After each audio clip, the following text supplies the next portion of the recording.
कादम्बरी के प्लेन में फंस गई पुष्पा और तेजस्वी मैम। तेजस्वी मैम ने पहले ही कादम्बरी का फोन ट्रेस करवा लिया था, इसके चलते पुष्पा और तेजस्वी मैम उस लोकेशन पे पहुंच जाती है जहां पर कादम्बरी छुपी हुई थी। तेजस्वी मैम पुष्पा और पूरी पुलिस टीम के साथ वहां पर आई थी और साथ ही कादम्बरी के लिए एक पासपोर्ट और एक फ्लाइट की टिकट भी लाई थी, ताकि वह कादम्बरी को यह विश्वास दिला सके वह कोई भी चाल चलने वाले नहीं है। यहाँ पर तेजस्वी मैम का प्लेन यह था कि वह कादम्बरी को यहीं पर ही रंगे हाथों पकड़ लेंगे।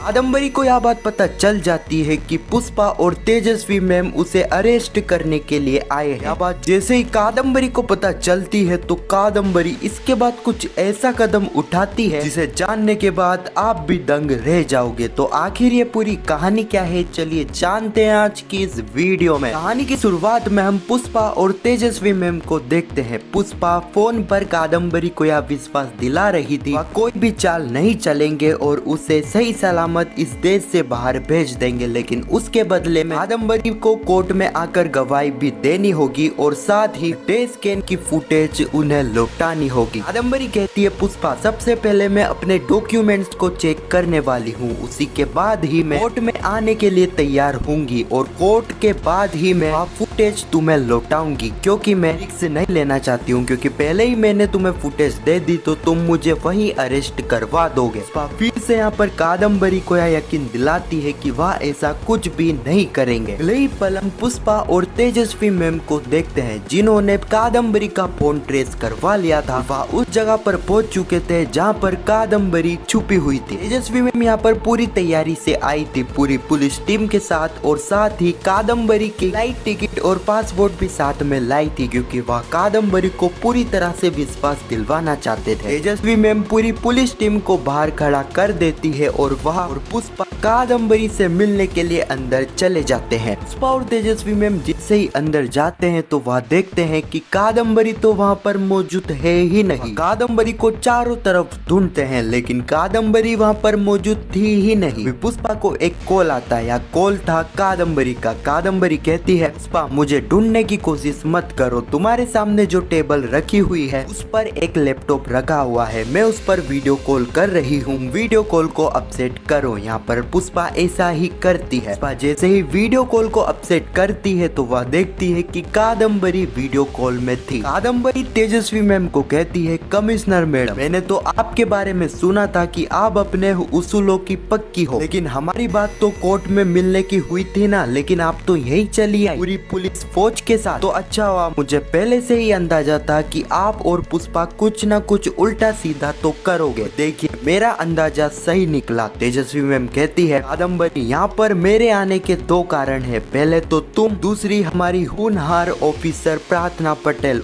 जिसे हम किसी भी हाल में इंसाफ दिलवाना चाहते हैं। और तुमने मेरे बारे में सही सुना है, मैं हूँ अपने उसूलों की पक्की, तुम जैसे गुनहगार को पकड़ कर सजा दिलवाना जानती हूँ। कादम्बरी कहती है तेजस्वी मैम अब आप यहाँ पर आ ही गई हो, मेरा सामान भी साथ में लाई होगी, इसलिए कैमरे के द्वारा फ्लाइट की टिकट और पासपोर्ट को मुझे दिखाओ। तेजस्वी मैम फ्लाइट की टिकट और पासपोर्ट कादम्बरी को दिखाती है। कहती है कादम्बरी ये सब तुम्हें तभी मिलेगा जब तुम हमारा काम करोगी, यानी कि टेस्ट स्कैन की फुटेज पहले तुम हमें दोगी, उसी के बाद ही तुम्हें यहाँ मिलेगा। कादम्बरी कहती है मैंने कहा था ना कि मैं पहले कुछ नहीं दूंगी। पुष्पा यह तुमने तेजस्वी मैम को नहीं बताया? जब पता है कि एक बार तुम्हें सबूत मिल गए तो तुम मुझे एयरपोर्ट से भी पकड़ लोगे। तेजस्वी मैम कहती है ठीक है कादम्बरी हम तुम्हारी बात मानने के लिए तैयार है, लेकिन तब तक तुम हमारी निगरानी में रहोगी, क्योंकि मैं कोई भी रिस्क नहीं लेना चाहती हूँ। कि वह शांतनु मेहता जो कि किसी भी हालत में तुम्हें कोर्ट में नहीं पहुँचने देगा। उसे जैसे ही यह पता चलेगा कि तुम उसकी मदद नहीं बल्कि हमारी मदद कर रही हो कादम्बरी, वह तुम्हें छोड़ने वाला नहीं है। कादम्बरी कहती है कमिश्नर मैडम मुझे बताने की जरूरत नहीं है कि शांतनु मेहता किस टाइप का आदमी है, उसके बारे में सब जानती हूँ, इसी के लिए तो मुझे मुझे उससे भी ज्यादा पुष्पा और पुलिस वालों पर विश्वास है। कादम्बरी कहती है फिर तो कमिश्नर मैडम जेल में भी मेरी जान को खतरा रहेगा। तेजस्वी मैम कहती है तो ठीक है कादम्बरी, हम तुम्हें जेल में नहीं रखेंगे बल्कि एक ऐसी जगह पर रखेंगे इसके बारे में मुझे और सिर्फ पुष्पा जी को पता रहेगा। अब हम देखते हैं कादम्बरी जो कि बड़ी चालाकी से तेजस्वी मैम की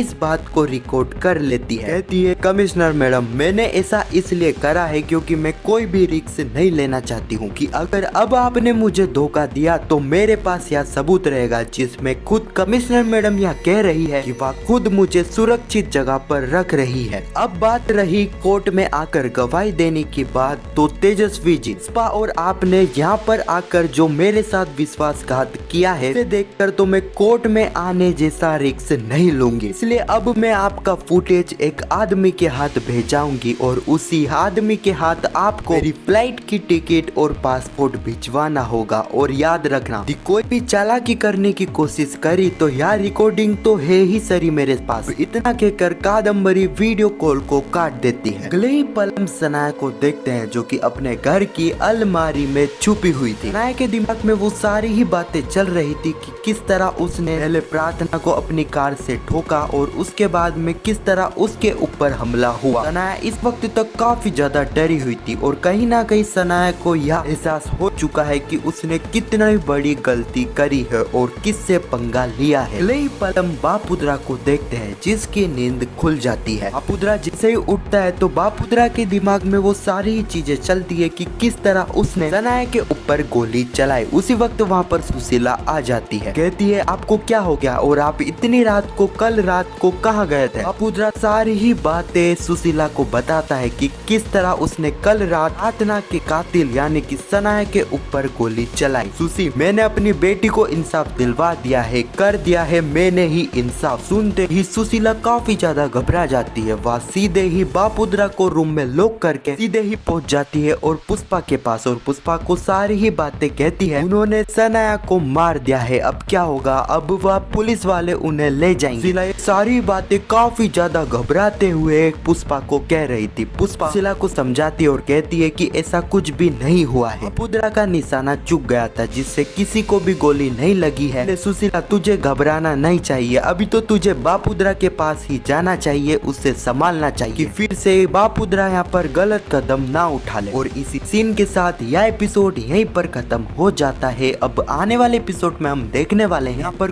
केस स्टार्ट हो जाएगा। सनाया कर घरे में रहेगी। पुष्पा यहाँ सनाया से सवाल पूछेगी वह उस दिन कहाँ गई थी और उस दिन उसकी कार कितनी स्पीड में थी। सनाया जैसे सारी चीजें बताएगी पुष्पा जज को कहेगी ओनर सनाया ने अपनी कार से किसी को उड़ा दिया है, इस बात का अफसोस सनाया को है ही नहीं। इसके बाद हम देखेंगे सनाया का वकील जो कि इस केस को पूरा ही घुमा देगा। वह इसके सामने यहाँ रखने वाला है कि यहाँ पर सनाया ने ही प्रार्थना को गाड़ी से उड़ाया है, लेकिन गलती पुष्पा और प्रार्थना की ही है क्योंकि उस दिन वह खुद रोड पर बीच में खड़े हुए थे। इस बात से यहाँ पर सनाया का वकील इस केस को घुमाने वाला है। आने वाली कहानी काफी ज्यादा दिलचस्प होने वाली है। अगर आपको यह कहानी पसंद आ रही है या फिर नहीं कमेंट में जरूर बताना और वीडियो पसंद आई तो वीडियो को एक लाइक जरूर करना। पुष्पा इम्पॉसिबल के आने वाले एपिसोड की ऐसी वीडियो के लिए चैनल को सब्सक्राइब अवश्य करना। जब तक के लिए धन्यवाद।